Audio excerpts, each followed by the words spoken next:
Hello. This is a special 4 volume set of Rudyard Kipling books. And they're kind of hard to all fit at once, but here they are. I have them all stacked on top of each other. They're probably going to get damaged like this, so I'm going to stack them up a different way. But this is a special 4 volume set of Rudyard Kipling books published by the Easton Press. So I'll show you all of the spines at once. There we go. And I'll adjust the lighting a little bit. Okay, so maybe they're easier to see now. Perfect. So this is them. We have 4 titles: Gunga Din, Tales of East and West, Just So Stories, and The Man Who Would Be King. I really like the cohesive design of all of these. I also like the design in general of each book. Like they have a specially, I don't know if it's specially designed for like the story inside or there's some sort of symbolism used, but the vibe of the designs on the books definitely feels like it should go with Rudyard Kipling.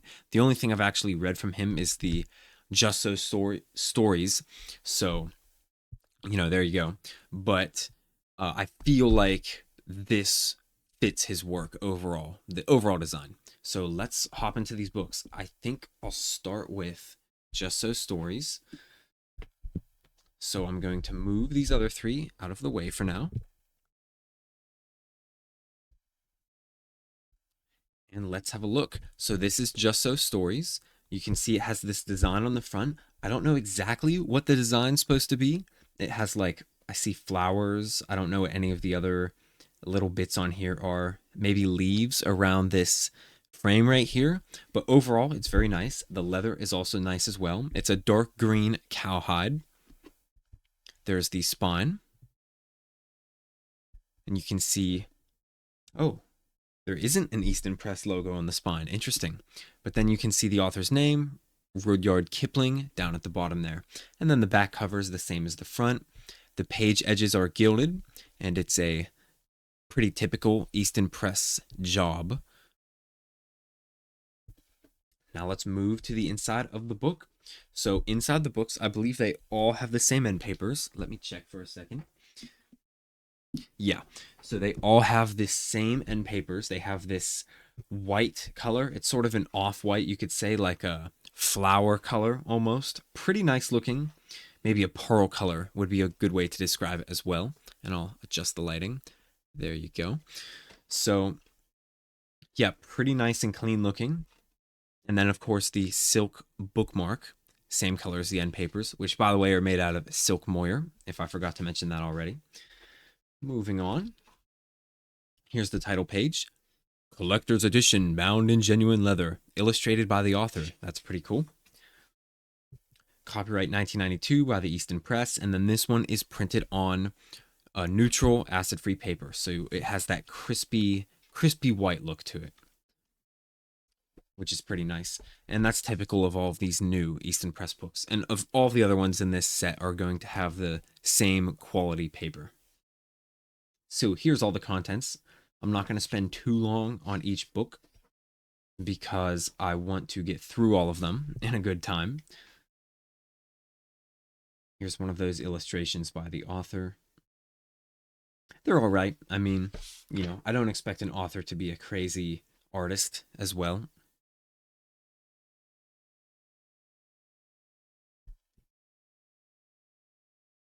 Looks like he did draw a lot for these stories, though, which is pretty nice.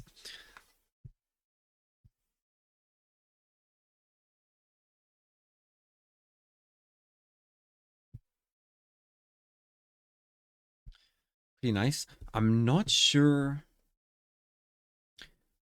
It looks like all of the pictures have this caption with them. I don't know if that's part of the story or if the author added those as like an annotation almost. I'm not too sure.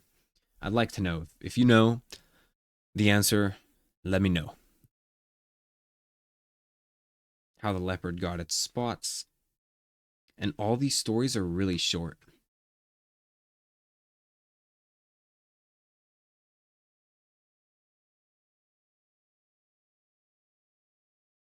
The Elephant's Child. Yeah, the leopard with the spots was like 10 whole pages.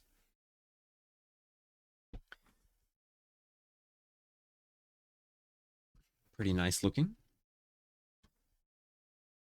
Yeah, he did a good job for sure.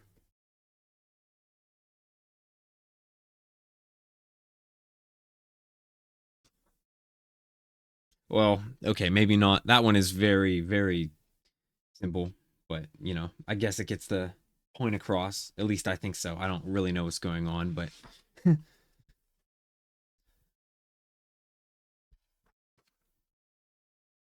that's a very crazy looking picture. I don't know what that is for. It looks like a map.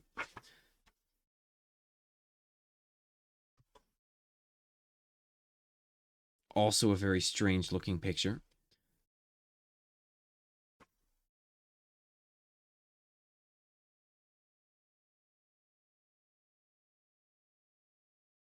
How the alphabet was made.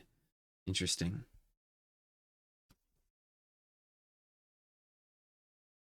And there it is. There's the alphabet. Looks like a snake. The crab that played with the sea. Oh, that one's pretty nice looking. Yeah, so he must have spent more time on some of them than others. Yeah, that one's also pretty nice.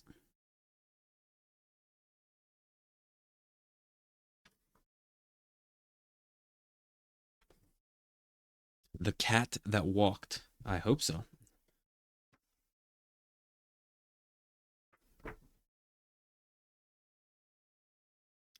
And that's it. And another nice picture to close it out. And one extra poem at the end.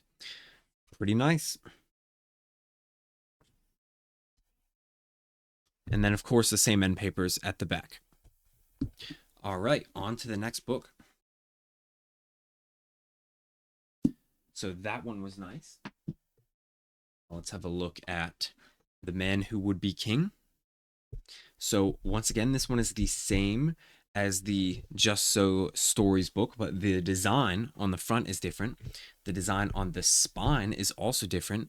I'm not sure. It looks like it has trees on the spine, and I can't tell what's on the covers. This looks like another flower, maybe, and some flowers here, but I don't really know. Also flowers here, and then leaves. Something like that, but, it looks nice. So I don't know how it relates to the book, though. The Man Who Would Be King. Of course, same gilding. I'm not going to dwell on that for too long. Same end papers as well. And of course, it has the bookmark. It's just tucked into the pages. Illustrated by Richard Powers. Okay, so Just So Stories was illustrated by the author. This one has an actual distinct artist now.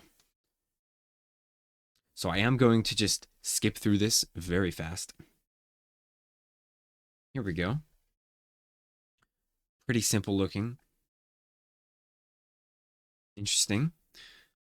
It looks like it also takes place in a jungle. Rudyard Kipling really likes to write about, likes to make the settings of his books in jungles.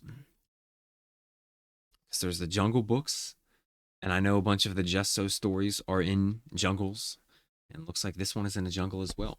There's the bookmark. It looks like there aren't too many illustrations. It's very loosely illustrated. Very dense with text as well. They really used up as much of the margins as they could.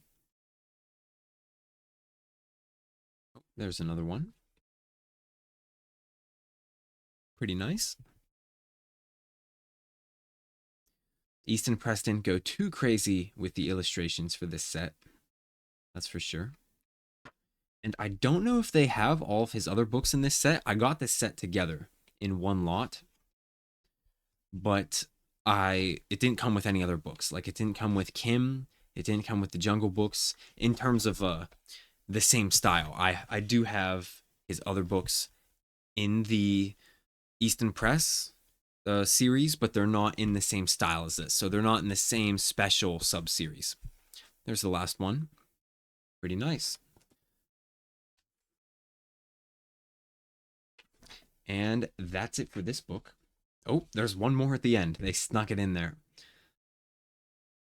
There's an angry elephant holding a baby.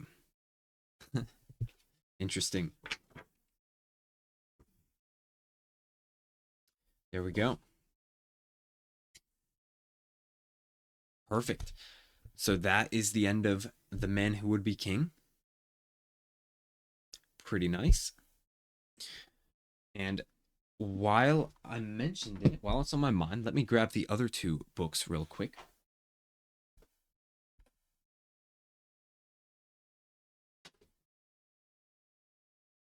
So these are the other two Rudyard Kipling books. The Jungle Books. Let me adjust the lighting once again. Here's the Jungle Books. And you can see the style is clearly different. It's also not the same size as the other ones. So grab one of these. All of them were the same size, but this one, you can see it's a different size. So yeah, this one clearly not in the same set, but there it is, the Jungle Books. Very nice. And then another one is Kim. There you go. So that's those two. I'm not going to go over them though because they're not in the set. So the next one is Tales of East and West. Now this one has an interesting cover. I'm not sure what's going on at all, but this looks like some sort of jungle leaf. And I see flowers here maybe. The spine has those same weird spiky looking leaves. Tales of East and West, Rudyard Kipling. Then the back cover, same as the front. Gilding is basically the same. End papers are the same. And then there's the title page. So this one's a little stiff, so I have to hold it open a little differently, but yeah. And did it say illustrated by Charles Raymond? I'm not sure if that's the same illustrator from the last one. I guess we'll know once we see the style. Yeah, it does look like it's the same because that looks like the same style as the last book. There we go. I'll adjust the lighting once more. Phantom Rickshaw. Ooh, this is different. There's a little glossy piece of photo paper in here with a new illustration. Interesting. I've never... Huh. It's very rare that they put the glossy paper in the Easton Press books. At least Easton Press isn't known for doing that. Other publishers do that all the time, but you know, pretty nice looking. Huh. I wonder if there's any more like that. It would be weird if that was like a one-off. There's another one. This book also smells very nice.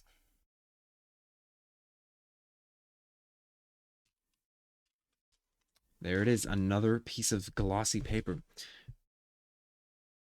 Yeah, I'm not sure if these are the same illustrator as the last one. I guess I can check. Here it is. Is this the same guy? Richard Powers. No, not the same guy. Interesting. They got a different guy for every single book. Yeah, I guess this book for some reason decided to use the glossy paper and the other ones didn't. There's another one. I guess I'm going to skip all of the black and white ones. I'm going to go straight to the glossy paper. Look at that. That's funny.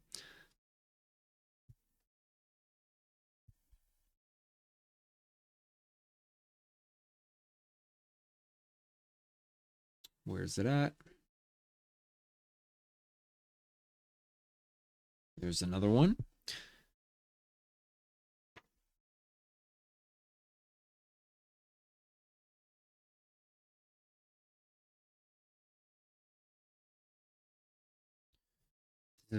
probably one of the best Rudyard Kipling sets you can get. Just throwing that out there. I'm not sure if that's true, but it seems like it. I don't know of any actual fine press Rudyard Kipling books, let alone a full set.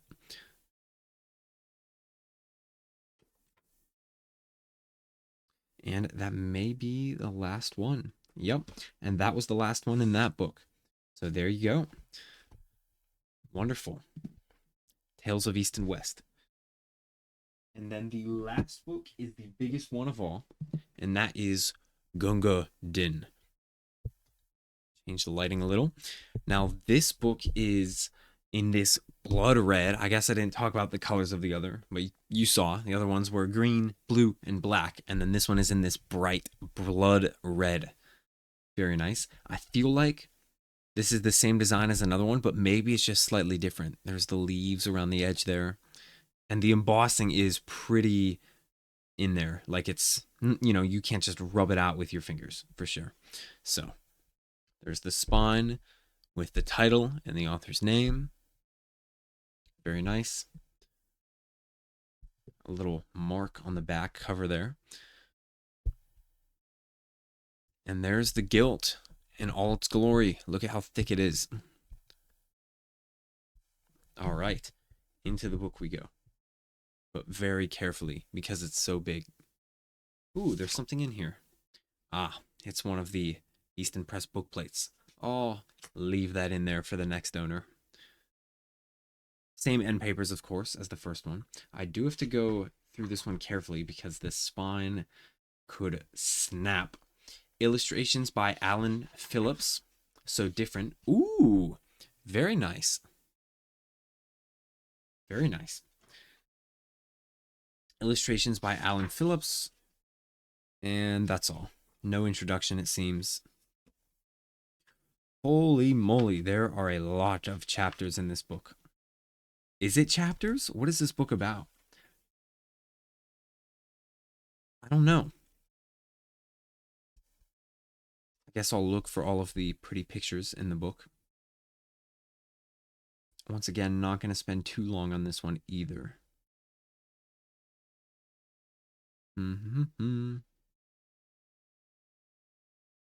There's one. Oh, it's not in the cool glossy paper though, like the first one was. There's another one. This one is much more sparsely illustrated than others. Yeah, and even the illustrations themselves, when they do show up, are not very detailed. Here's a fish. That's a little disappointing. No other glossy paper? What a shame. Wow, there's barely any pictures in this one. There you go. One more. And that's probably the last one. Yep, and that's it. I'm not sure what Gunga Din is. I don't know. But whatever it is, it's clearly a very hefty tome. So there you go. So that's all for this set. It's pretty nice, I gotta say. If you're a big fan of Rudyard Kipling, you could definitely pick this set up. Now, unfortunately, this set is quite expensive for as Easton Press sets go. It's quite expensive, but it is pretty nice. I do like the cohesive design, and there definitely was a good amount of thought put into the design. So there you have it. Gunga Din. That's all, and have a good one.